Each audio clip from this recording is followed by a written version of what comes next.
Hey, what's up, guys? It's like 3:30 in the morning. I just got up, and it's heavy on my mind first thing in the morning. I got to do this video because over the course of the last several days, I've put the pieces of this puzzle together with testimonies that we've heard from people that have lived in communist countries, and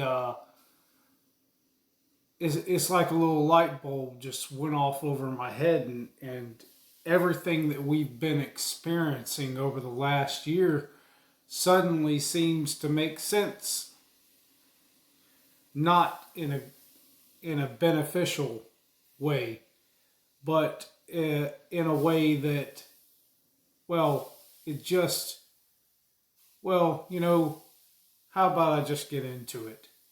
So, what communists do is something they call struggle sessions. And as you can see here on the screen, this is a Wikipedia page. I didn't, go look for any fantastic article because I just want to get the general idea here. So, struggle sessions are a form of public humiliation, torture, and so on by the Chinese Communist Party. And this is a way that, used during the Cultural Revolution. Cultural Revolution, it says right there. And that's important because during the Cultural Revolution in China, um, critical theory in classes of people were used. That was one of the tactics used. And we see that. We have our own form of critical theory in the United States, but it's not based on class. It's based on something else. And we know what that is. In this video, I'm going to be careful skirting around what things that I say because I have such a small channel that, YouTube knows that they can punch down. They could pick on me if they want to. So I'm gonna be real careful with what I say here. So if we take a look back over the last year, what are we seeing? We're seeing that a lot of people have had to do some things that were humiliating in one fashion or another. I mean, some people have had to do things that they didn't want to do, such as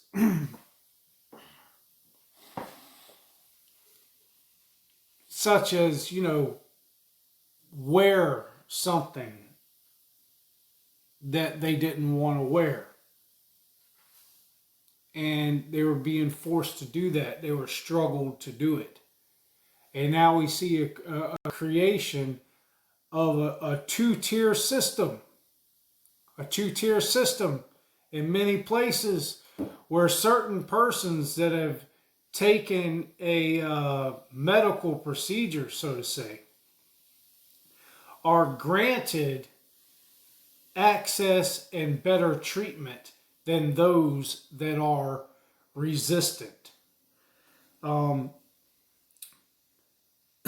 We see an article from CNN, that the China News Network, we see an article from the China News Network that the Biden administration is set to deploy federal agents of a capacity to, quote, low jabbed areas and to assist in testing and jabbing purposes. So we also see stories come out from the Epic Times of a 13-year-old that was that no longer breathes because of a jab that they received. So, well, I don't have to tell you that it's just sheer madness what's been happening. But it is certainly a two-tier system. The individuals that, in my opinion, risk their life by going through with a medical procedure that could be believed to be unnecessary and unsafe, those individuals who risk their life are given a preferential treatment as opposed to others that resist or are resistant to this new normal. New normal, almost as if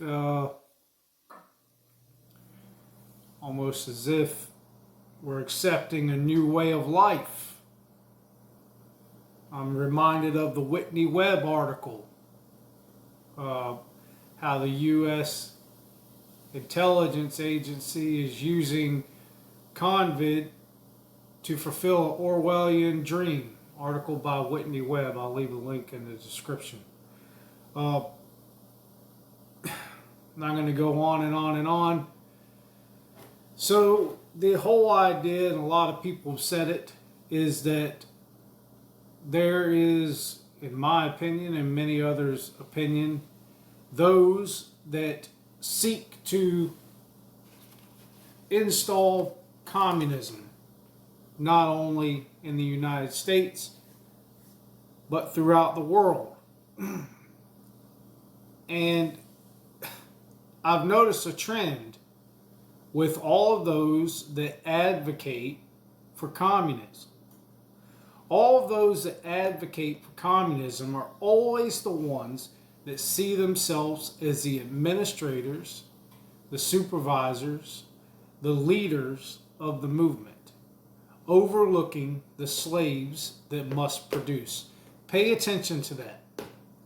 When you notice that the people that are advocating for communism, are they ever the ones that see themselves as the working class, or are they the ones that see themselves overseeing the working class? Watch that one. Now, some people may say, well, how is that any different or any better than what we have? We have this high class peering down at the working class now, and that is true. That is a good question, but there's a good answer for that, and the answer is that free markets and private property are what separate free men from slaves, in my humble opinion. I know I've been all over the place here. It's pretty much a long video, but you got the idea of that I'm trying to convey here. So if you'd like to, share the video. If not, share the idea. Just talk to people. I've noticed that's a powerful thing. When you go to the grocery store, just talk to people about what a struggle session is. Talk to them about it. Inform people, because I don't think that most people know what a struggle session is, because sadly people think that they are informed when they're watching TV news, and that just isn't the case. People are not going to be informed watching TV news. You're never going to see a reporter come on television news and say,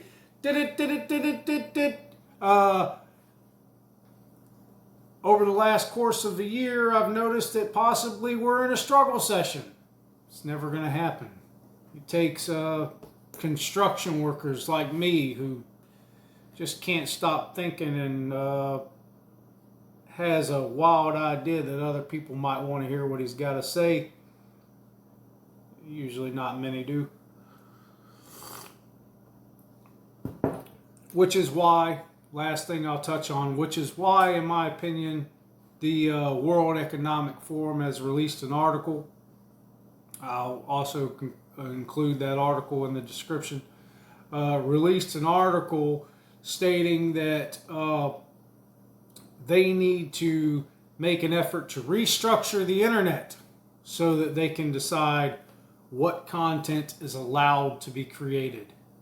That is not hyperbolic. That is their statement. They need to restructure the internet, so that they can determine what content is allowed to be created. And I believe that comes on the heels of, we have YouTube here that I use because it is the easiest to use. I've tried to use other platforms. They're a little difficult. YouTube's very easy. But people are skirting around what can be said on YouTube, ComTube, and Facebook and Twitter and so on and so forth. People are getting around that, and the individuals that are in charge, in my opinion, the oligarchs, I don't think that they like that a construction worker like me can use his cell phone in his kitchen and make a video and say things like this and get them out there to people. I don't think they like that. Yeah, it's my kitchen. I have an anarchy flag in my kitchen. Very important. A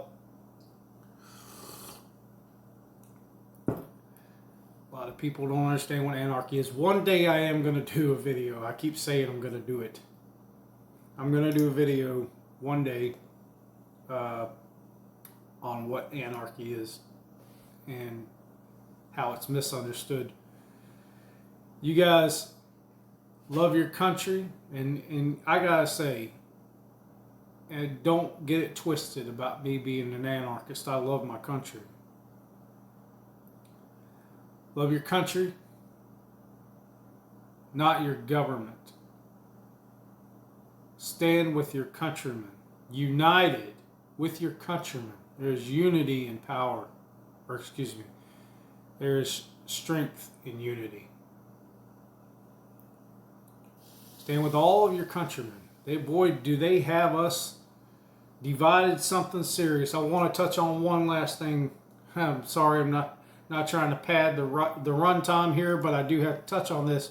I've noticed the word liberal going around and being misused, and I read up recently, what is liberalism? And I would recommend that you take some time to read what classical liberalism is, because I think that we are throwing the baby out with the bathwater here.